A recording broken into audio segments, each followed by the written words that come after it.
Hello, hello. Welcome to the All In podcast with Nate Peo. Of course, I'm your host, Nate Peo. Today, I'm joined with Scott Mason. Scott is a motivational speaker, motivational and keynote speaker, focusing on connecting us to our higher purpose to build a better self and a better world, as well as the host of Scott Mason's Purpose Highway podcast.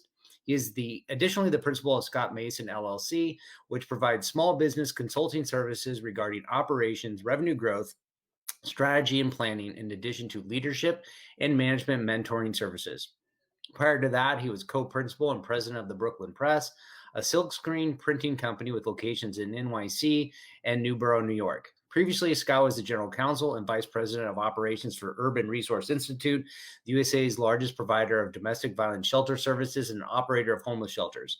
He also spent nearly 20 years in executive and in-house counsel positions with various city of New York agencies, including a time as the second in command of the agency which operates the city's administrative tribunal system.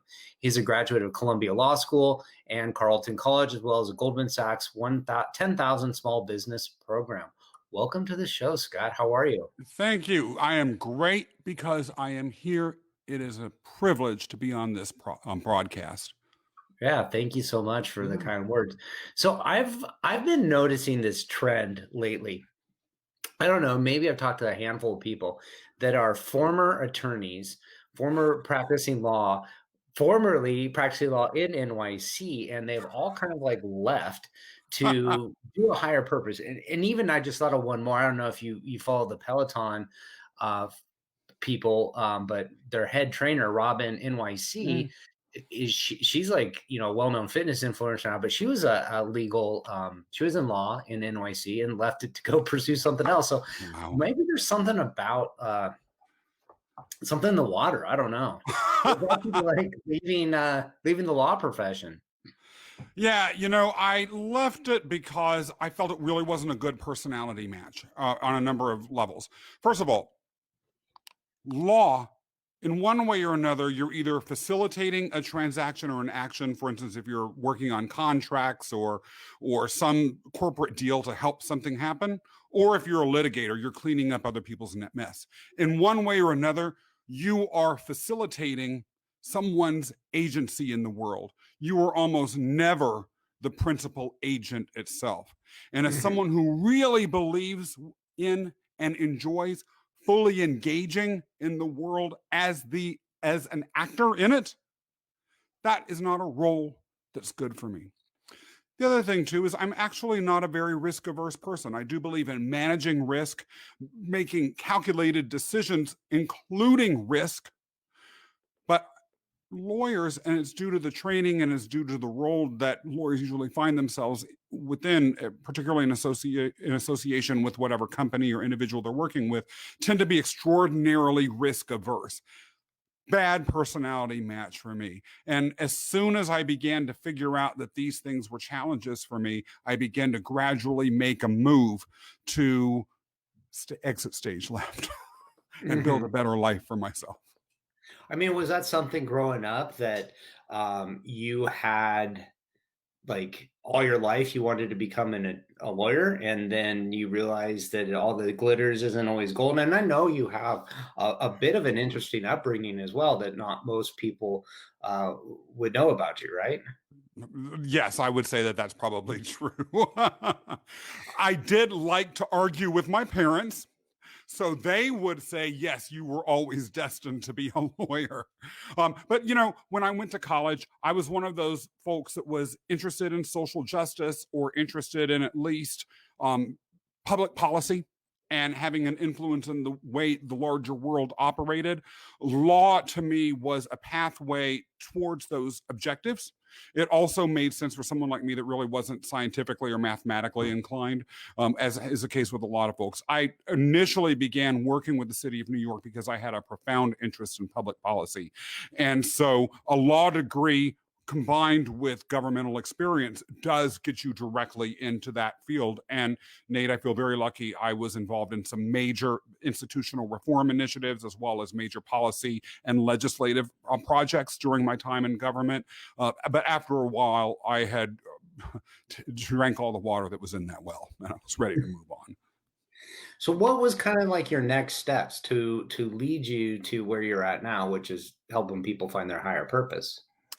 So after I moved away from the direct practice of law, I began to gradually move more and more towards management, whether it was of divisions or of actual governmental initiatives or of operations of various different government agencies and functions. From there, I was able to work principally in operations in a pretty large nonprofit that you mentioned earlier. And from there, I was able to transition into co-ownership of a company that where we grew and scaled significantly during the time that I was there. Now, that silk screen printing company, the Brooklyn Press, originally started out as my business partner and me and a free intern. By the time it was done, we had tripled our staff size, tripled our revenue, and had locations in 2 cities. My business partner or my former business partner is an excellent silk screen printer, but he's not someone whose principal area of expertise was actually running an organization. Mine was. But after a while, our visions for that company began to differ. I wanted the expansion that we had to a second city to be the beginning of something even greater. In Mhm. that space, the market was so fractured, and so the industry itself was so segmented that there was a lot of space for people that could combine the manufacturing abilities, the artistic abilities, and the business sensibilities to really expand. And I believe even potentially dominate that sector. My business partner loved talking about planning, strategizing, growth, and scaling. But when it actually happened, you know how it is. It's a lot of work, more than most people can imagine until they're into it. So whereas I was hyper energized, hyper motivated by it, he wanted to scale back. Our visions therefore became incompatible, so we had an amicable split.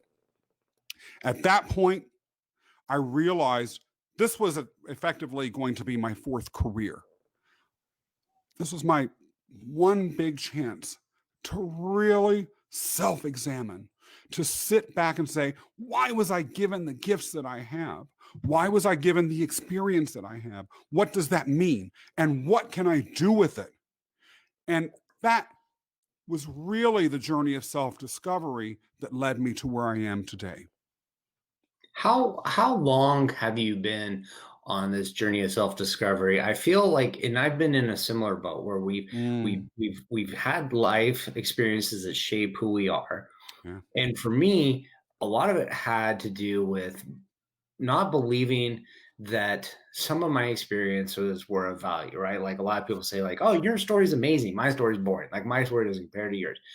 But we forget that we each have unique experiences that we bring absolutely. to the table, and we've learned things along the way that other people don't know. And if we can Yes. share that knowledge with people, we can help them live up to their higher purpose, as you like to say, Yeah. and find it. So, like, how long have you been on this journey of self discovery, and where did you start realizing that, hey, I have something to share with the world, and I can make a difference?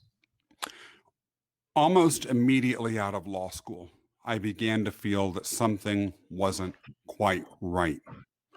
I wasn't truly engaged and committed to what I was doing. Now, I put in the time and the hours, and I got good evaluations, and I had a steady stream of promotions. And as the promotions came, I felt more and more fulfilled. But it was really like the cup moving from 1/8 full to a quarter full, because what I was feeling fulfilled by were the feeling of accomplishment that can come with external achievements and with recognition and with more and more authority and autonomy within whatever milieu you're operating within. But I'll never forget, I was working for a while with the New York City Department of Homeless Services. I had a very good sized staff. I was working on major institutional reform projects that anyone would find fulfilling. And honestly, there were few things that anyone could say are as selfless in terms of what you're committing your time and your energy to as working on public policy issues related to homeless people in the largest metropolis in North America. But I still remember feeling so vividly like an empty raft just sort of washing around in the stream. it kept persisting. So I kept going from there every couple of years to another job. It was always a higher level, always a better place, at least a better job, so to speak, a bigger office, all of those things. But instead of feeling better, I actually was feeling worse and worse. I was feeling more angry, more frustrated, less autonomous, more controlled, more out of touch with who and what I was, until finally I left this municipal employment during the tail end of the Great Recession, when employment was atrocious, without another job. And really it was getting involved with the martial arts that began to take me down that route, because I was practicing Brazilian Jiu-Jitsu. I was horrible. Horrible. You should see the look on if you could have seen the look on people's faces when they realized they were going to have to be paired with me. They looked like they wanted to cry because they had to train with Scott Mason. I remember when I started jujitsu, and I haven't done it for years, but I remember there's like 14-year-old kids that were tapping me out. Seriously. And so you understand, no one else can hold you accountable for your mistakes. It's you. And your decisions that you make, where you place your arm or your leg or how you position your body, have consequences. You have to hold yourself accountable. The program that I was in viewed jiu-jitsu as a metaphor for personal development. And that accountability and that understanding, I had to truly take responsibility for what I was doing, the strategy that I was developing for my life. That was the beginning of a road I began to walk down that changed everything. Where I really relate to your story of, having these jobs, having this growth of a career, and you, on paper, it looks like you're doing all the right things. You got probably a career, and many would envy. Everything's clicking, everything's right. And then here you are leaving that behind to go build another business, leave it, become a motivational speaker, become an inspirational coach. I mean, those are things that probably family, colleagues might say to you, what's wrong with you? Like, did you lose your mind? Or you like, why would you be leaving all this behind when it's all right there for you? Why can't you just be content? Why can't you just be satisfied with what it is? Why do you need to go do these things that could ultimately be a massive, time suck and never go anywhere with anybody? Yeah. I think that goes as to the underlying purpose that I believe myself to have, which is around, as we've mentioned a couple of times already, connecting other people with their higher purpose. I actually have come to believe it's not all about me or what anyone else thinks. It's about whatever role that the universe itself, what I call providence, has designed for us. And it's not necessarily what we think it should be, and it usually is not what other people think. And I will say, actually, surprisingly, there are, of course, people that know nothing about the law and how awful it can be to work in that world, as well as many other corporate style jobs. I'm sure, people who have experience can understand that it's not, like you said earlier, I think, all that glitters isn't gold. But after I'd been working as co-owner of that printing company for about a year, I actually went to a Christmas party that was being held by a bunch of lawyers that I worked with in my prior life.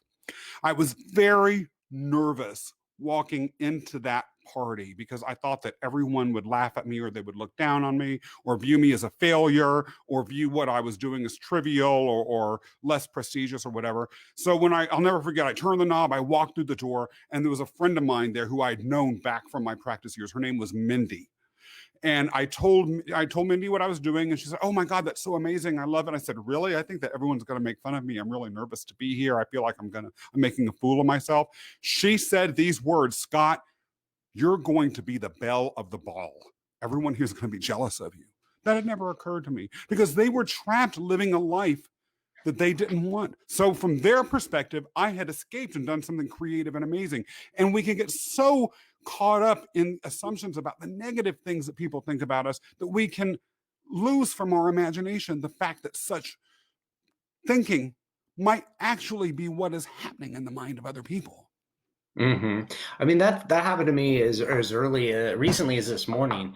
This week, mentally challenged with some stuff. Not always feeling at the top of it, and then you kind of like have these thoughts of like, man, what am I doing? Like, am I really making it like a difference? Or am I just kind of being like, I don't know, having a midlife crisis, right?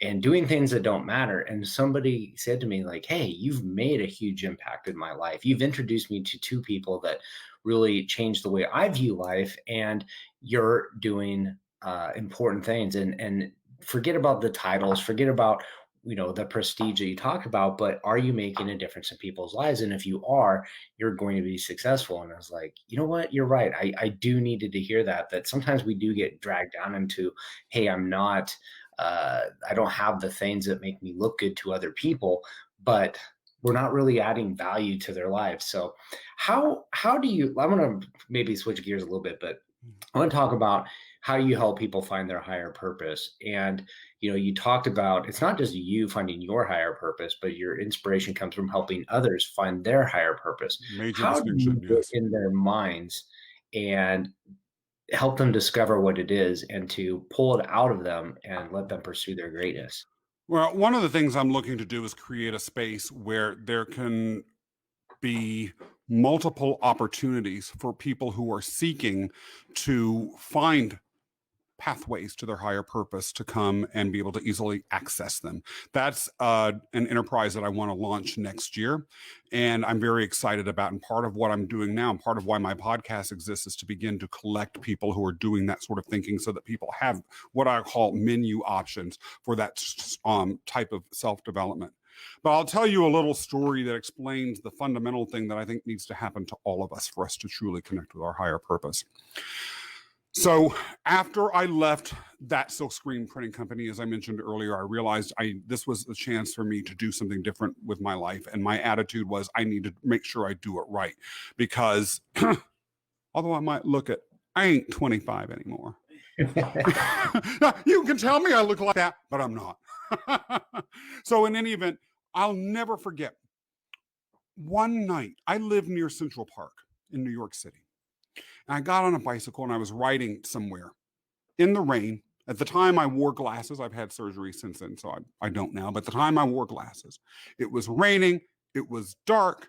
I was on a bicycle. My glasses were fogging up. And as I was riding this bicycle through Central Park, I remember thinking to myself, Scott, how can I use the gifts and the experiences that I have to get where I need to be or where I want to be? And for whatever reason, in the dark, in the rain on that bicycle, something happened in my mind.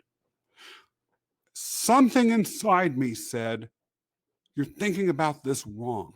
It's not about what you want. It's not about what you need. It's about how all of those things can be of service.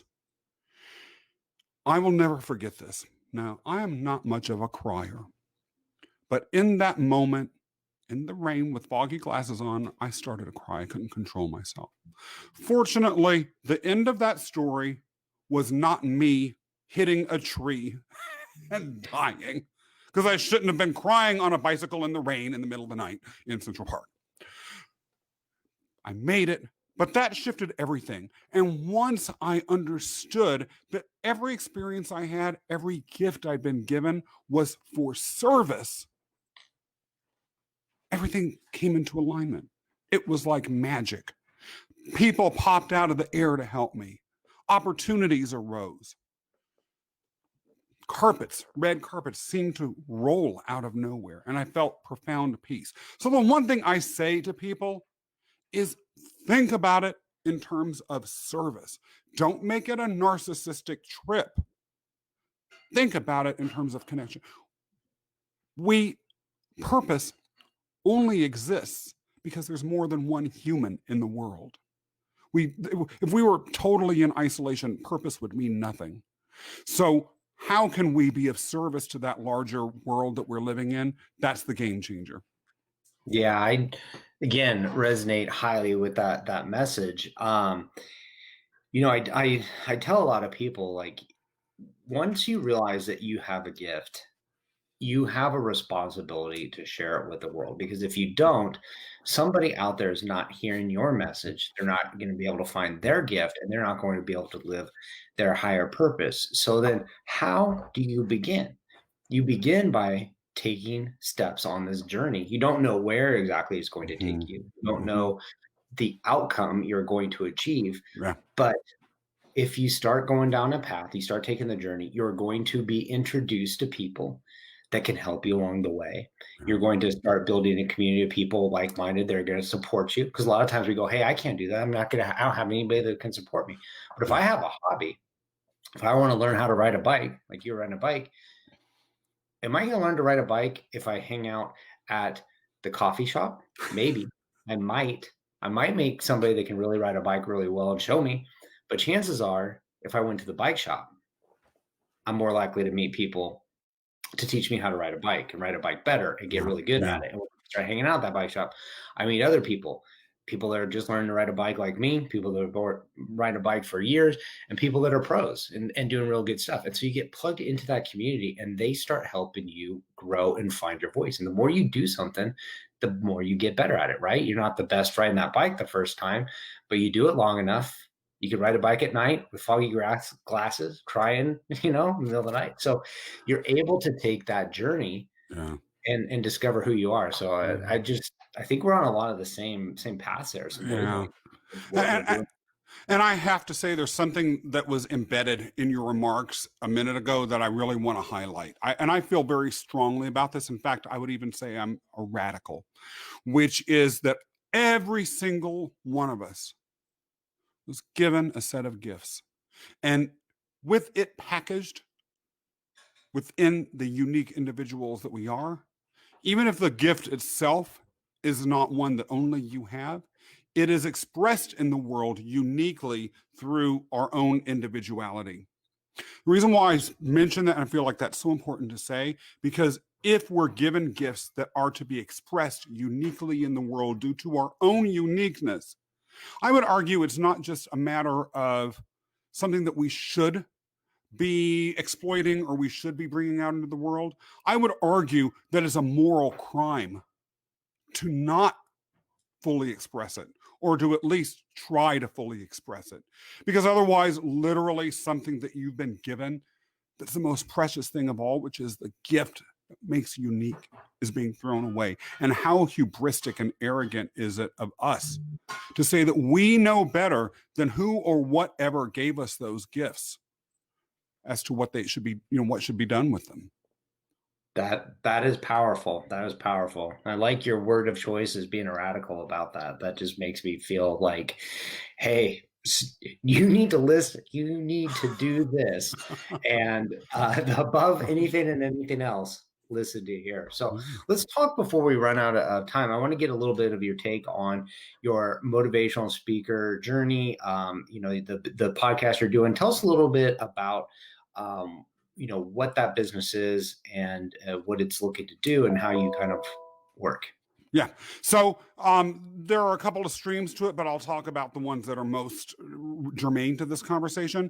One of the gifts that I have been told that I've been given is the ability to communicate with in a way that is forceful, that is interesting, that is lively, and that gets people's attention. And I have certainly lived a lifetime worth of experiences and have a lifetime worth of rich and interesting stories, many of which have punchlines at my own expense, that are there to be shared with people.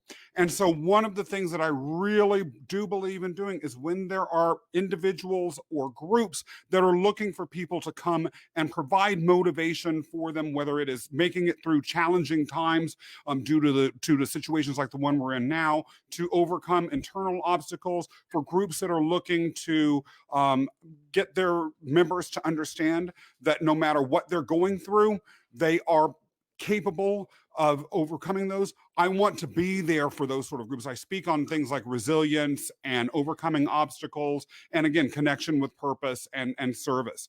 I also provide leadership and management coaching or mentoring services. I say mentoring because that's really more my personality, but I strongly believe, frankly, that anytime our actions impact other people in one way or another, whether we're willing to accept that or not, we are acting as leaders because other people are impacted by our decisions. And so I have a lot of experience in that field, and I do, particularly for small businesses, but other up and coming leaders, I do provide mentoring services in that area, and folks seem to get value out of that, especially because sometimes it could just be helpful to get the advice of someone who's lived through a lot of the business or large organizational experiences that I have. Podcast, I'm always looking for guests that have stories that are interesting about how they had to come to their own purpose and the struggle that they might have gone through and what it's meant for them once they've got to the other side. Awesome stuff. That's really exciting.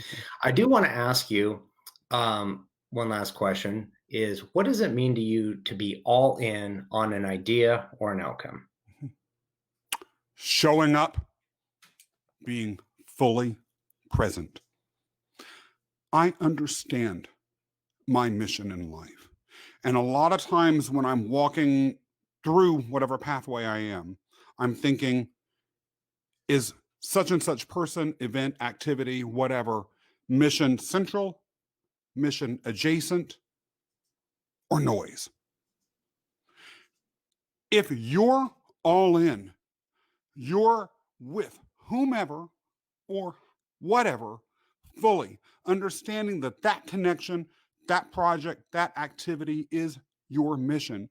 And just as any hero of any story is all in to make sure that they achieve that goal, that's the mental space that we are as well when you are all in. It's a state of power, man. Yes, it definitely is a state of power. So where can people go if they want to get connected to you? www.speakerscott.com. That's www.speakerscott.com. I'm also on Instagram at s.scott_Mason, and on LinkedIn, smason1. Awesome stuff. And so those are actually linked in the comments, so you should be able to find them. If you're watching this on video, we have Speaker Scott scrolling across the bottom. I'm telling you right now, Scott's an amazing guy. Regardless if you need his services or not, reach out, connect, say hi. Tons of energy. It's going to make your life a better just by knowing him. I appreciate you coming on the show. And definitely, if you reach out to Scott, you say hello, let him know you heard about him on the All In podcast with Nate Bale. Absolutely. And I'm grateful that you have me on this program, man. You're developing an incredible reputation for yourself, and I feel privileged to be part of your circle. I feel privileged to have you on the show for sure. Thank you so much. Thank you.